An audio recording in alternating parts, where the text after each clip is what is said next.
Olá pessoal, paz do Senhor. Estou aqui para poder cumprir mais um desafio do livro de Jó.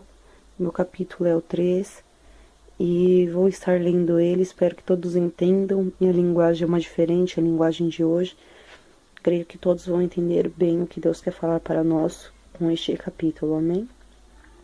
Finalmente Jó começou a falar e amaldiçoou o dia em que tinha nascido. Jó disse: Maldito seja o dia em que eu nasci, maldita seja a noite em que se disse, nasceu um menino.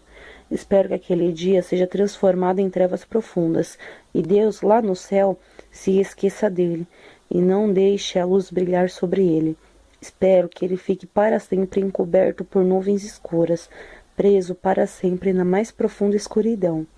Que aquela noite fique escura e fria para sempre. Tomara que ela não seja contada entre os dias do ano. Seja aquela noite solitária e triste, e nela não se ouçam os gritos de alegria. Amaldiçoem aquele dia, aqueles que amaldiçoam os dias, aqueles que têm poder sobre o Leviatã. Que se apaguem as estrelas matutinas, que ela espere a luz da manhã, mas a luz da manhã não venha, e não veja os primeiros raios de luz no horizonte, pois ela deixou que minha mãe me desse a luz e me obrigou a passar por todo este sofrimento. Quem me dera morrer antes de ter nascido, ou tivesse morrido ao nascer, porque minha mãe me colocou no seu colo, porque ela me amamentou. Se eu tivesse morrido naquele momento, eu estaria feliz agora, descansando em paz, junto aos reis e conselheiros da terra, que construíram grandes e ricas sepulturas para si. Quem sabe estaria lado a lado com governadores que viviam em belos palácios cheios de prata e ouro. Ah, se eu tivesse morrido enquanto ainda estava no ventre da minha mãe, sem nunca ter visto a luz do sol, porque depois da morte os perversos já não podem mais praticar suas maldades. Os que viviam sofrendo podem descansar. Depois da morte, os prisioneiros desfrutam o sossego. Já não se ouvem as ameaças dos guardas.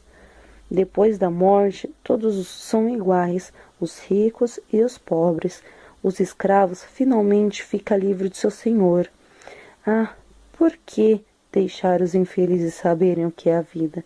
Por que deixar viver os de coração amargurado? Quando eles desejam tanto a morte, por que ela não vem? Para os desesperados, a morte vale mais que um tesouro. Que a alegria para eles ao encontrar alívio e descanso numa sepultura. Por que deixar viver aquele que só terá sofrimento? Uma vida que Deus cercou de tristeza por todos os lados. De tanto chorar e gemer, nem consigo comer. Minhas lágrimas correm como uma fonte. O infortúnio que eu tanto temia veio sobre mim. O que eu tanto receava acabou acontecendo. Não tenho paz, nem alívio, nem sossego, só dor e inquietação. Jó aqui está lamentando pelo dia que ele nasceu.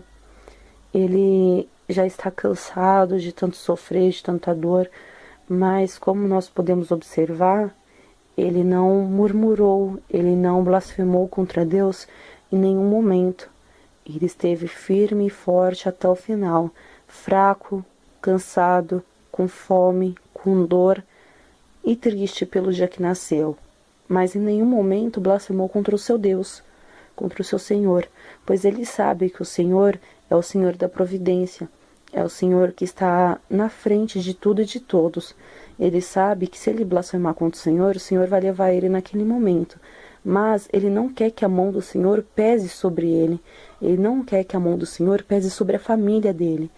Porque os nossos pecados, os nossos erros, eles são pesados sobre as nossas famílias até a terceira e quarta geração.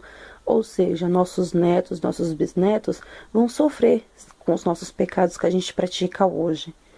Então Jó teve essa consciência.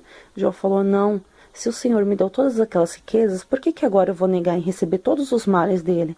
Por que agora eu vou ficar blasfemando contra ele só por causa de uma doença? Então Jó foi uma pessoa fiel e firme, e nós temos que ser assim. Talvez ele tenha desejado a morte, sim, mas ao mesmo tempo que ele desejou a morte, eu creio que o Senhor confortou o coração dele.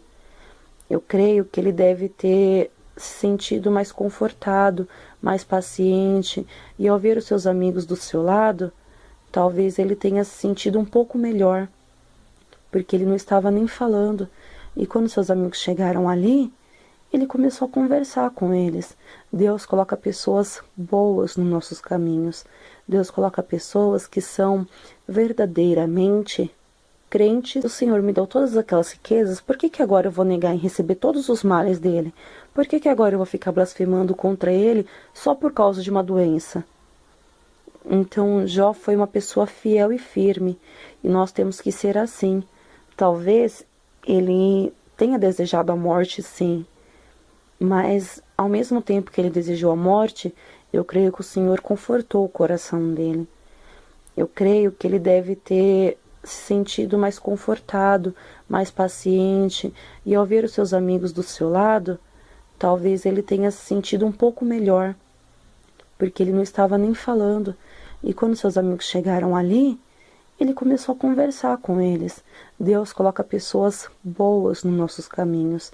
Deus coloca pessoas que são verdadeiramente crentes e amigos, para poder estar do nosso lado, conversando com a gente, nos ajudando, nos apoiando. Não estou falando que pessoas não crentes não são nossos amigos, mas é diferente quando nós falamos a mesma língua. Tem como da mesma fonte sair água doce e água salgada? Não tem. Então também não tem como uma pessoa não evangélica falar palavras boas e amigas todo o tempo para nós. Talvez você esteja passando por uma situação e você chega na escola, chega no seu serviço, você fala assim: ah, porque eu estou passando por isso, isso e isso. E aí o seu amigo que não é crente, que não é evangélico, vai falar assim para você: para de ser besta, sai daí, não faz mais isso não. Você é bobo, gosta de sofrer, gosta disso, gosta daquilo. E na verdade não é isso que tem que acontecer. Na verdade a pessoa tem que te aconselhar, tem que estar junto com você, falar: não fica assim não, você tem que ser forte, você tem que continuar nessa caminhada.